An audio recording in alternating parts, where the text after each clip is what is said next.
Today we're going to talk about 5 reasons women can act fine during a divorce or a separation, and my wife is going to share 4 of the reasons that she acted fine when she was divorcing me. Let's get started. You just got to be coachable.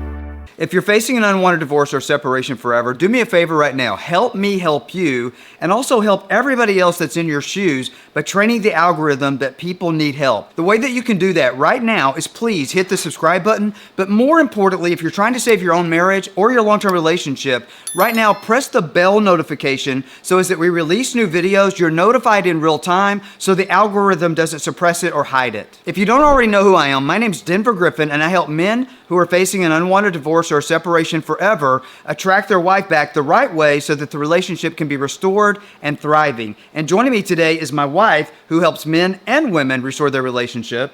And your name is? Brandy Griffin. So it's good to meet you guys. Let's get started saving your marriage. In the 5 steps that we're going to cover today, and I think probably the most important step for most of you is going to actually be the 5th step. But the first step that we're going to address is called living with avoidance. So whenever a wife is acting like she's fine, maybe she's upped her game with her apparel, maybe she's showing a little bit of cleavage, she's going out with the girlfriends, she's developed or recruited some new friends, or they've recruited her, one of the things that she can act like she's fine, and you're maybe in the worst position of your life ever, you're facing an unwanted divorce, you're facing separation forever, you see what it's doing to yourself, you see what it's doing to your family, and you see maybe what this is also doing to your finances, and you're looking at things she just doesn't care. One of the reasons that she doesn't care, or it looks like she doesn't care, is because she's avoiding the situation. So, Brandy, whenever we went through this, I thought you truly just didn't give a shit. And I was sitting here maybe like I was depressed. I was even having thoughts of suicide at some points. But what was it as you're the one that actually brought up the step of maybe she's living in avoidance. Share your opinion on that from a woman's perspective. How can they be in their integrity as a good person, maybe even a Christian or somebody that has good morals, but still address a divorce or a separation where it's perceived by the man and maybe other people like they don't care? So with avoidance, how would you say, like you brought that up? So it depends on her characteristics of like who she is as a person. If she's going to be, she attacks you, or if she's going to avoid you, whatever that might look like for for her. For me, I was an avoider. I didn't want to face what we were going through because I just kind of wanted it to go away. I made my decision and I was done. And actually, you would call, I just kind of was trying to be carefree. It didn't work really well for me after a while. And then, before everything started kind of coming down on me. But avoidance is a huge thing that people don't really think about.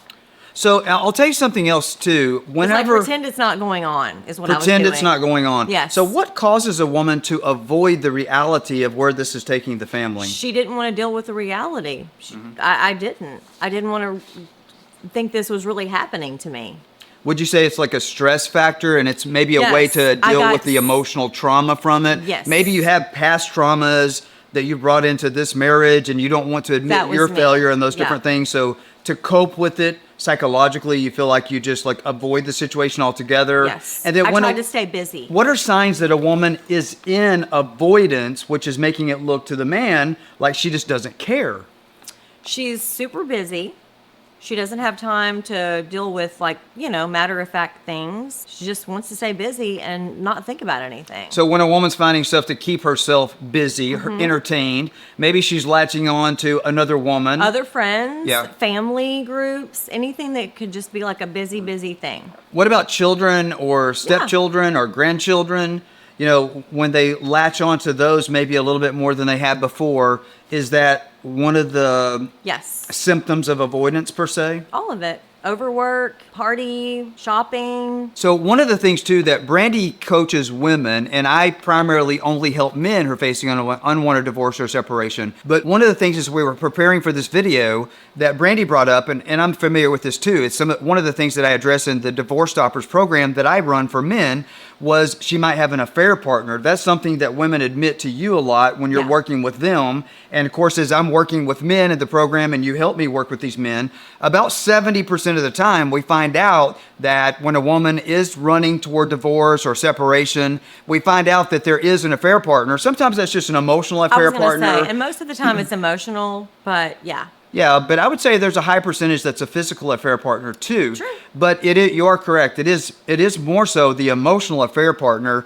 But what causes an affair partner, if there's an emotional affair partner or a physical affair partner in play, what would make that seem like the woman just doesn't care? She wants to, excuse me, throw herself into something else that feels better for that moment, for that season. Eventually she's going to figure out it doesn't. Sometimes if the man doesn't walk in the right leadership, Yes. the word sometimes she's going to figure out that it doesn't is 2 years. Yeah. What I do in the Limerence. What I do in the DivorceStoppers program is I teach you how to speed up her figuring out that affair partner. Right. So instead of it taking 2 years, 2+ years, we speed that up in 7 weeks. But if there's an affair partner in play, what do you think the man is perceiving that? Maybe he doesn't know there's an affair partner. No, So usually why not. would the woman act? So when we were going through this, you didn't have an affair partner. I did The not. other 4 things I believe you did, but this is one of the 5 that you didn't. So, Yes. But you have had students, and I've had students Yes. as I'm working with them. When an affair partner does exist, and the man doesn't know about that, he's perceiving that like she just doesn't, and maybe she never loved me. She never cared about the relationship. Right. Which that's not necessarily true. No. So in your mind, if there is an affair partner, can the man do something to wake her up? Because what I see with my clients when I'm working with a student, and he may not even think there's an affair partner, because most of the students that I bring on, Yeah. they're like, oh, you don't know my wife. She would never do that. And then we find out 7 out of 10 times she really would do that. But it doesn't mean she didn't ever care about the relationship. No, but she'll say that she didn't. But she's excited more so about the new relationship. So as you're working with women going through this, Right. I'm finding that as I'm working with men going through this, when there is an affair partner, the reason that there's an affair partner, limerence is a form of love, but it's temporary and it's fading, and we can make it fade a lot faster. Right. The way that I teach men to do that. Right. But what I'm finding is that when there is an affair partner, it will cause her to just discount the man, to act as if she never cared, as if the relationship, that she never 100%. valued it, that maybe she didn't ever love him. And what I'm finding is the affair partner that she's latched onto, it's not so much because she's really in love with him, even though she might think she is, whether it's Right. emotionally or physically. What we're really dealing with is with this affair partner, there's no baggage, there's no stress, It looks better. there's no It's like past. the grass is greener, right? Well, yeah, it does, because In their mind. there's no past negative relationship histories. Yeah. And I've seen women go from a man that was formerly very verbally abusive, or maybe even a drug addict, or maybe even an alcoholic, and she'll jump right into a relationship, an emotional or a physical affair, Yes. with this man over here has repented, he's asked for forgiveness, he's stopped, he's walking on water, and then this asshole that she's now secretly having an affair with Yeah. is a drug addict, an alcoholic, and like 10 times the worst version of her husband. It's an escape. It's an escape from reality because Yes. because she has no past negative relationship Nope. history with this other, what I call POS. And if she's an empathetic, That stands for piece of shit. if she's an empathetic, well, and if she's an empathetic person, she's also going to think that she can Fix him, save fix him. them and save them, and that's going to be attractive to her. Like, oh, this is new, this is fresh. Yeah. The grass is greener. I forgot about that one. Yeah. So she's going to think she can fix his situation, and it never ends up like that. Maybe she's tried for 15 years to fix you. To fix you. Yeah. And finally she's like, I can't take it anymore. So she has all this confirmation bias built up against you, and She finds someone new to fix. she finds somebody new to fix. That's And- fresh. And it's fun because his fixing has never Yeah. hurt her. What you needed to fix has. When you're like, well, Denver, I've already fixed mine. Like, as soon as she walked out the door 3 months ago, 3 weeks ago, 3 days ago, I got my shit together and I got it all fixed. But now she's over here talking to somebody that's not fixed. Now, if you feel like your wife or your lover's not doing that, guess what? 70% chance you're wrong. But let's move on to the next one. So number 3, she's fed up and she needs a minute, is what you said. Yes. So you describe that from the female perspective, and then I'm going to describe that from the male perspective as a male marriage coach who's been helping men restore their marriage when their wife or their lover has no interest, and have been doing that successfully now for 11 years as of the recording of this video. So you said she's fed up with it and she needs a minute. Yeah. So that's kind of Southern She feels talk like in the she United needs a States. She needs a break. We live in Puerto Rico. We run this program from Puerto Rico, but we're from the United States, and my wife's from New Orleans. She's a Southern gal. So she said fed up with it and needs a minute, y'all. So describe that. So she's had it. She's hit the wall, and she said she's done. She's like, I can't do this, and I'm just going to go distract myself and do what I want to do for a while. So I would call that pride. So here's the $1 million question. How many men are watching this video right now? Their wife has said that.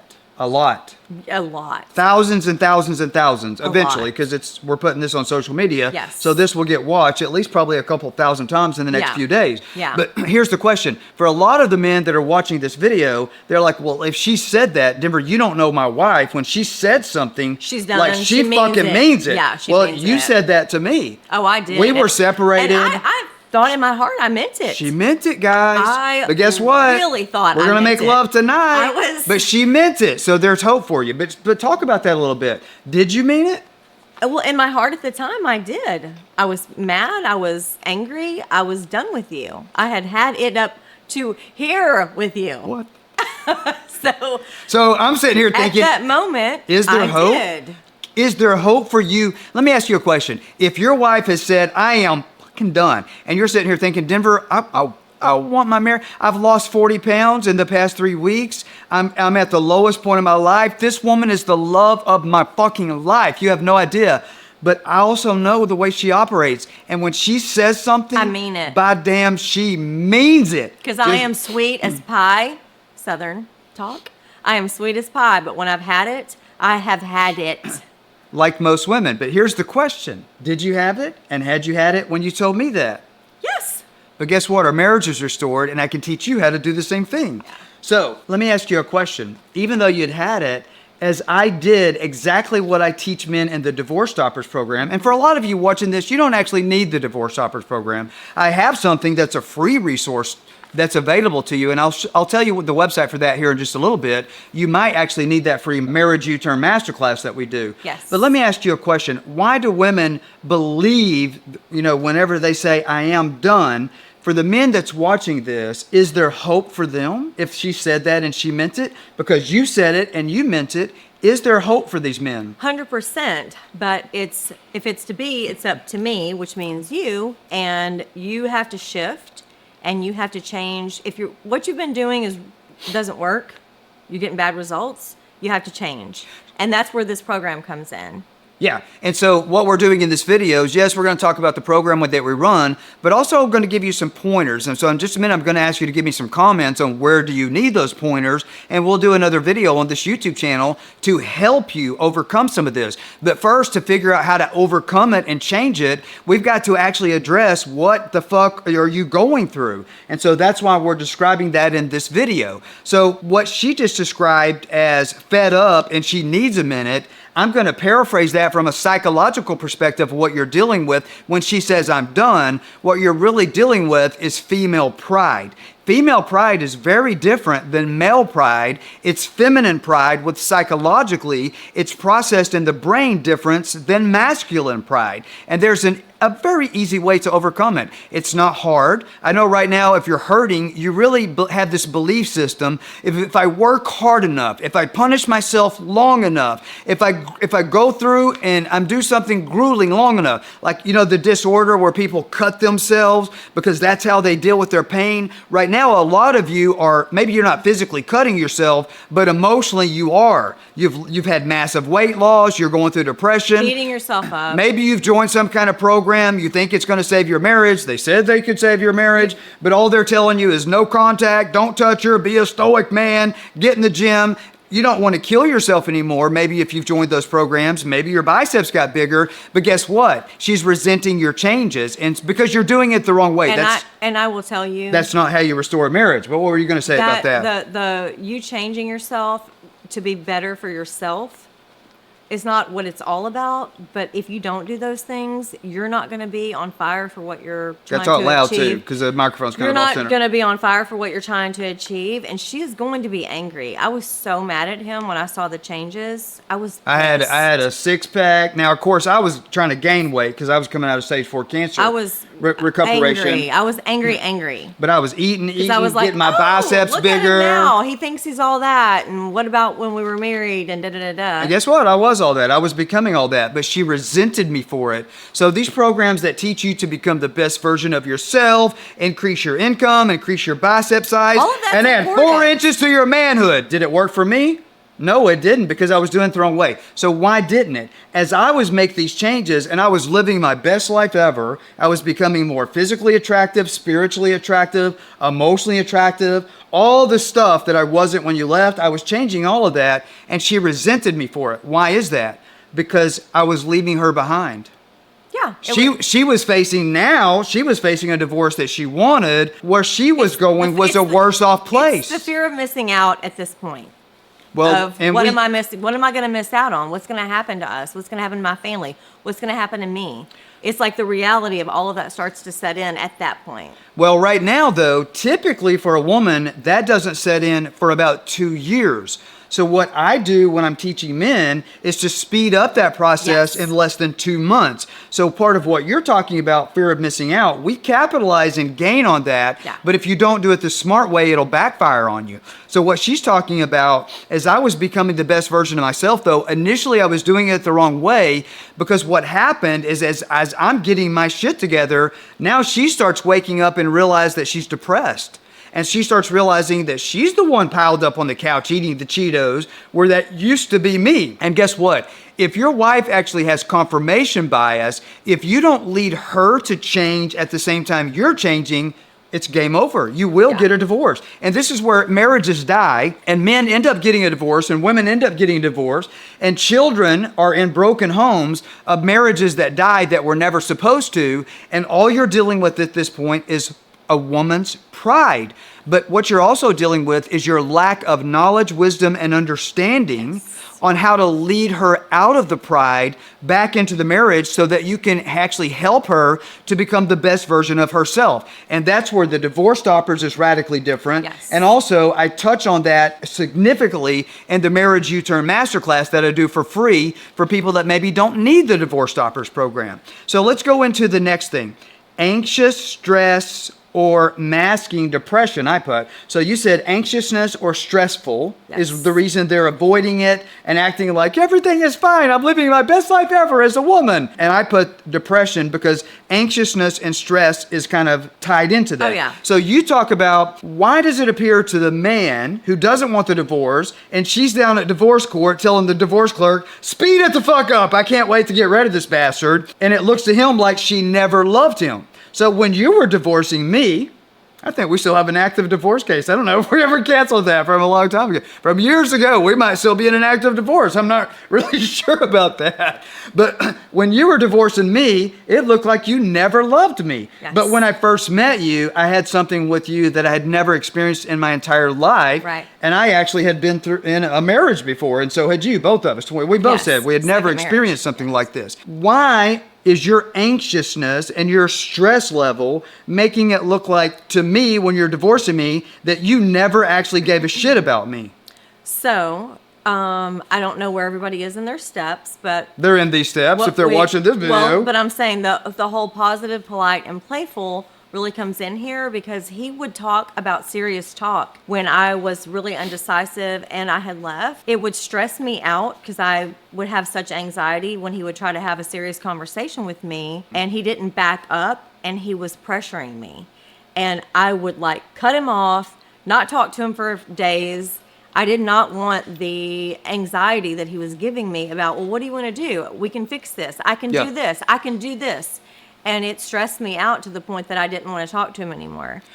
So I want to elaborate. So if you're new to the channel and you don't know what positive, polite, and playful is, what she's talking about is one of the reasons that led to our marriage breaking down and failing was I noticed that we were in a bad place. You know, we had just been through a traumatic experience going through stage stage 4 cancer And that treatment. can look like anything. It could be But- like you guys had financial issues. A It could death be of a child, or your kids are stressing an you guys illness, out. Yes. your parents, but you lost a business, It could an be affair many partner. things, not just a It could be sickness. any stress. So, but anything that's contributed that was, and it could have been something that happened 2 years ago, and now it's just Yeah, now. someone could have had an affair, whatever. For some of you, it could have been back to the cover. You know what I'm talking about? That the whole world went through. I don't want to say the word because I don't want to get. Make sure yeah. and press the like button and subscribe and all that, so YouTube doesn't suppress it because I said the Yes. cover. But there's a lot of marriages that are actually facing divorce right now because it's the carryover from the cover when we went through the lockdowns and all of that stuff. What she's talking about here is whenever we were going through a breakdown in our marriage because of some things that we had been through. Yeah. And then what happened was my childhood trauma started surfacing, your childhood trauma started surfacing, and then your bias against previous relationships Yes. started getting projected onto me. My bias against a previous relationship started getting projected on her. And then it's all resentment at that point. And then it just builds up and it builds On up, both right? sides. Yeah, it builds up. So, Denver, doesn't all that have to be fixed before your marriage is restored? No, it No. does not have to. But here's what I'm talking about. I started sensing she was unhappy with me. I wanted to fix the marriage. I started buying marriage books. I'm like, read over here. And what I meant with a good heart to help her. He had good intentions, but he was pushy. He was being way too pushy. Not me, never. But what I wanted to do was I wanted to make her happy. So I come in trying to save the day and try to fix it. So what I started doing was I started walking in the 3 C's. And by coaching her as a coach to be a better marriage partner within the marriage, she felt like I was complaining or I was condemning her or I was criticizing her actions, which I probably was. You were. It yeah. wasn't my You intentions. didn't mean to. You just were. So what is the opposite of the 3 C's? Complaining, condemning, and criticizing. Anytime you feel the need to complain, condemn, or criticize, if there's an underlying factor here, which is simply a request. Well, how do you get somebody to actually do something you want them to do? You approach it in a way that is what? The 3 P's. Positive, polite, and playful. Positive, polite, and playful. And not that everybody's joyful all the time. I am. but there's- I'm always fucking joyful. No. But I'm always positive, polite, and playful. But you have to, there's a time and a place, right, for everything. Mm-hmm. But you have to pick the right timing to talk about, we call it business meetings. So what she's doing is saying, if you guys are still together and you're in the same household, all of the bullshit that you have to deal with in You have life, to table it for certain times of discussion or your marriage will not survive. it won't. Literally. And so you table those things for what we call a weekly business meeting. Yeah. Unless it's an emergency with like kids or whatever. And of course that's different. But if you have 3 emergencies a day, are they really emergencies? You know what I mean? Something else I think that is coupled with number 4 here, that's coupled with anxiousness and stress, is she may look happy during the daytime. She might be on Instagram going out with her new BFFs. Sometimes I call it the gang of hookers that they recruit. You even did that. And it's very normal for women to do that. Yeah. To start hanging out with other single women that were miserable, that probably still are miserable, all these things. But what happens is when the lights go out and the cameras are turned off and Instagram lives are turned down, most women, and I would say probably the majority of women, are secretly dealing with depression and they're hiding it. So how does a woman cope with depression? And while the man thinks she's doing okay, did you cry at night? I thought you were doing okay. It looked like you were living your best life ever with your new hoochies. But were you depressed at night? Were you dealing with that? Yes. So tell our viewers about that. Because they need to hear that because it's looking to the men like she just don't give a shit. Does she? Oh, she does. At nighttime? So Yeah. explain what you're dealing with at night. So for me, Because this gives them hope. Yeah, Because they so- see this is really what's So happening. I'm very social, very busy person. Yeah. Way more than him. So during the day, I would stay busy. I'd see the kids. I'd, do my stuff. But then at night, when I was alone, I had downtime and I would be sad. I did not date. I just didn't have the need to do it. I just wanted to be alone. But at nighttime was my alone time when it wasn't like the weekend and I was like out with like friends and family. And that was when I was sad. But when he stopped harassing me constantly. Yeah. That's when I had time to think and process of like, what's he doing? Like, and I missed him at that point. I missed our friendship because we're best friends. So she's actually giving you an action step that we didn't intend in the video. Yeah. If you're harassing and putting pressure on her to work on the marriage. When you pull back, yeah. that's gonna create curiosity with her, and she's gonna wonder how you're doing and what you're doing. She's gonna actually miss you. So being a little more quiet is gonna be helpful, because nobody gets anywhere pounding down the door, harassing anybody. It's annoying, and she's gonna keep saying, "I don't love you, leave me alone." Yeah. I don't know if I ever loved you. But now what I don't want you to do is mistake what she just said for this no contact bullshit. No. Don't because do that. only works if you're in college. Now for those of you, if you're a college student, your girlfriend broke up with you, there's some people out there teaching no contact, which is just a bunch of malarkey. It is. But if you're a college student, you should do that because it'll work for you. But if you're in a long-term relationship or a marriage, and especially if you have children or you have a home together or any assets, that is absolutely not going to work. It's not an option. Now, so one of the things I want to point out, though, in this video, we're talking about the reasons why she can act like she's fine. Now, in the next video, what I want to hear right now, I want you to pause the video right now, or if you're on a device that'll let you make a comment.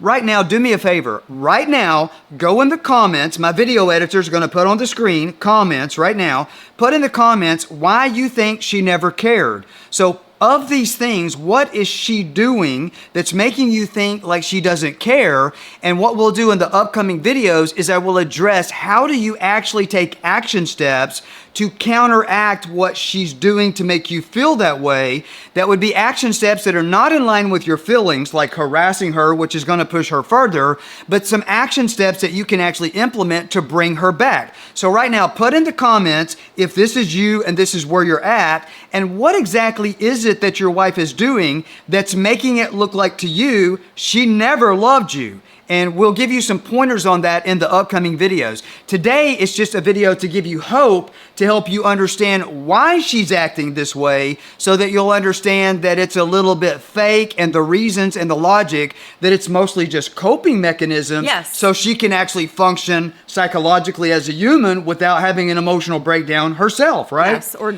yeah. Okay, so this leads me to, I think, the most important step.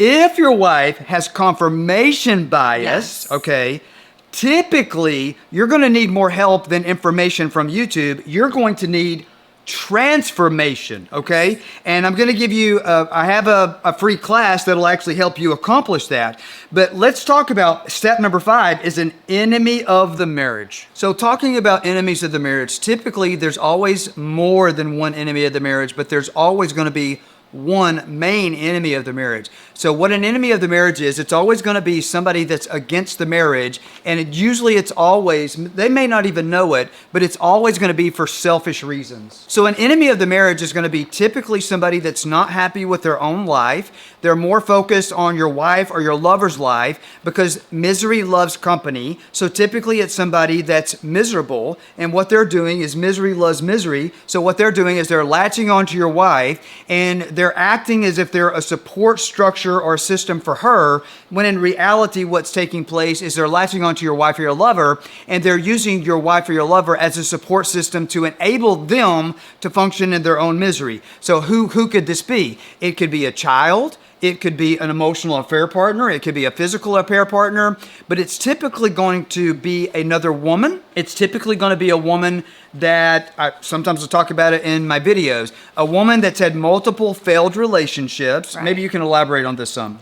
Yeah, a friend that's just miserable, been divorced, just miserable with their life. A child that, feels like she's alone at the moment. Or maybe even misery loves company. Sometimes it could be a stepchild, where maybe the stepchildren, in a new marriage, even if the marriage is 10 or 15 years old, a lot of times if mom was really, really close to her daughter or her son or whatever, and then the new stepfather comes into the picture, maybe all of a sudden that child has some deep-rooted, something against it. Because number one, the guy's hurting mom, because when mom is going to go talk to the children about why I'm exiting the relationship, they're protective, yeah. Or talk to her parents or talk to her friends or whatever, is mom always going to be honest about her part in the relationship falling? So the enemy of the marriage could be several different people.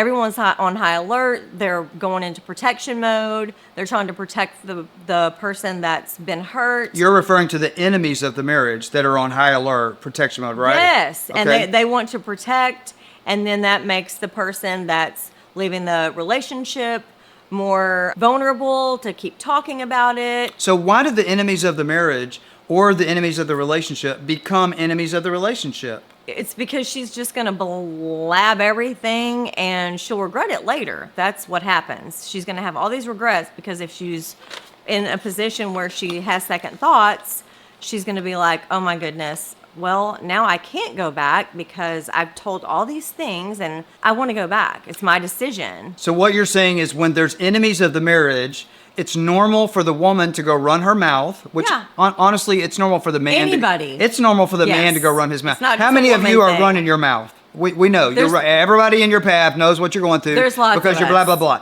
But the woman will do the same thing. But women do it differently, okay? Women will recruit severe, devout enemies of your marriage because they will take all of the shit you've done wrong for the last 5 weeks, the last 5 years, or the last 50 years, and they will embellish it to make sure that you look like Satan himself.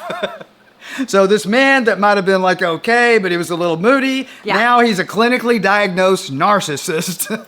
And sometimes your enemy, the marriage, could even be a counselor that's counseling your wife to become the best version of herself, and she could never be that with you. But another thing is the enemies of the marriage. It's always going to be somebody that is maybe not necessarily happy themselves, and they don't have anything better to do besides stick their nose up your ass and get in your business of your marriage.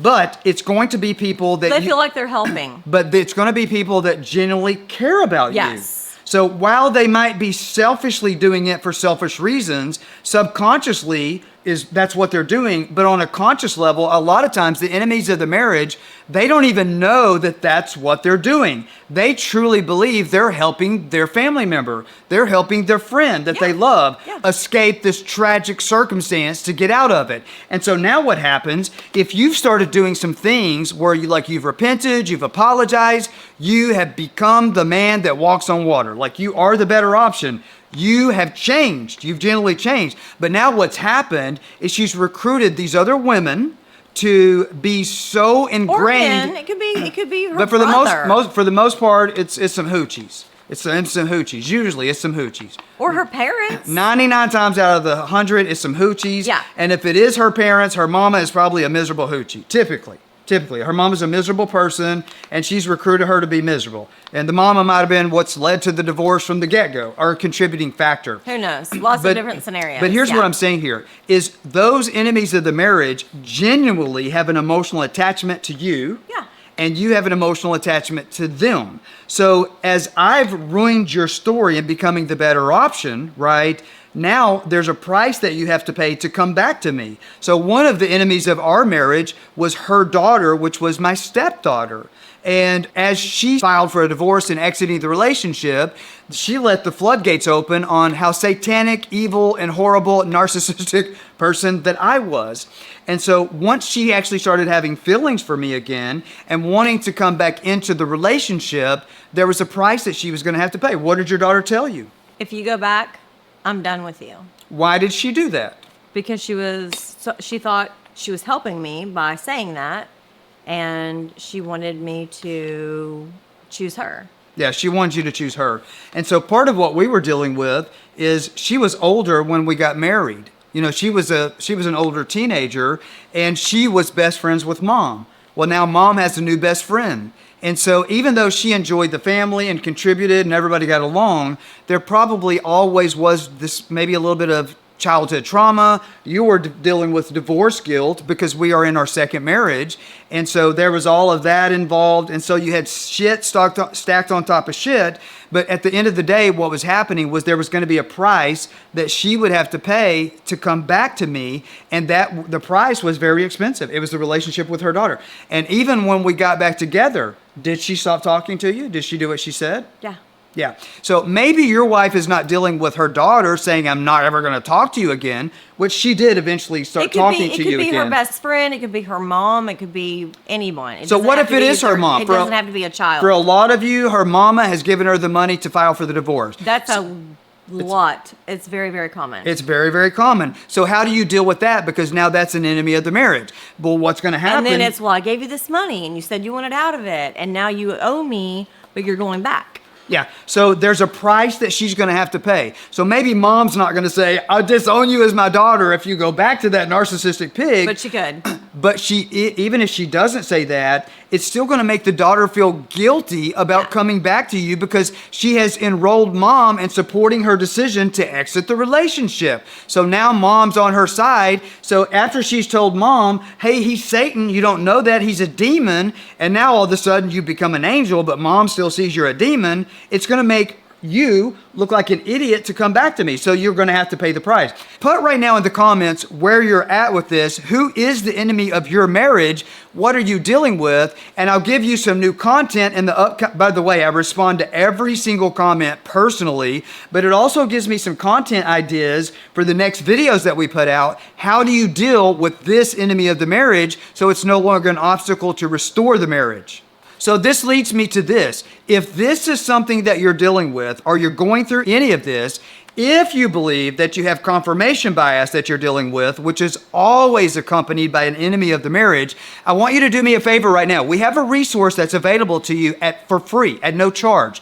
And that's called the DivorceStoppers Marriage U-Turn Masterclass. Do me a favor. We only have limited seats available for this upcoming week, and we're in divorce month. The way that you can attend this free DivorceStoppers Marriage U-Turn Masterclass, pause the video right now because I still have some important pointers that I'm going to cover, but I want you to do me a favor right now. Before all the seats are taken, pause this video and go to denvergriffin.com. Click on Yes, I Want to Save My Marriage and register for one of the seats that I have for the free Marriage U-Turn Masterclass right now. And go ahead and do that right now. If you go there and all the seats are taken for this week, please check back in the next few days, save the website, and next week there'll be some more seats that'll open up because I try to do the free Marriage U-Turn Masterclass every week. But if you can, pause the video and go register and beat the crowd. That way you get a seat before they're all taken up. Okay, so now that you've registered for the free Marriage U-Turn Masterclass, you've taken the first action steps to turn all of this around and to address the things that are causing her to feel like she doesn't care. Normally, you heard me say earlier in the video that it's normal for a woman to realize she actually cared about 2 years out. But we can speed that up in less than 2 months. There's 2 ways that we can do that. If you're dealing with this, I want you to subscribe to my channel right fucking now. In addition to that, press the little bell notification and make sure it's set to all. So as I'm doing new videos, it notifies you because you might be one video away from restoring the marriage if you're not dealing with confirmation bias. If you are dealing with confirmation bias, you're going to need a transformation. You better reserve a seat for the free Marriage U-Turn Masterclass. But what I was going to say also is my video editor is going to put a link up right now to a video that is going to give you some success also right now without waiting for the Masterclass. It's called How to Artfully Attract Her Back if you are currently facing divorce or unwanted separation. Click on that video right now as he puts the link at the end of this video. Watch that, and if you know that you're dealing with confirmation bias, make sure to register for that seat for the free Marriage U-Turn Masterclass. And if you need more resources at the end of that Masterclass, we'll put a link up that will actually give you a link to book a call with one of my coaches if you feel like you even need more help than that. So prayers for all of your marriage. We pray over these videos every single day and every single week. Our hearts are for marriage restoration, for family restoration. May God bless you all, but God helps those that help themselves. So Godspeed to all of you.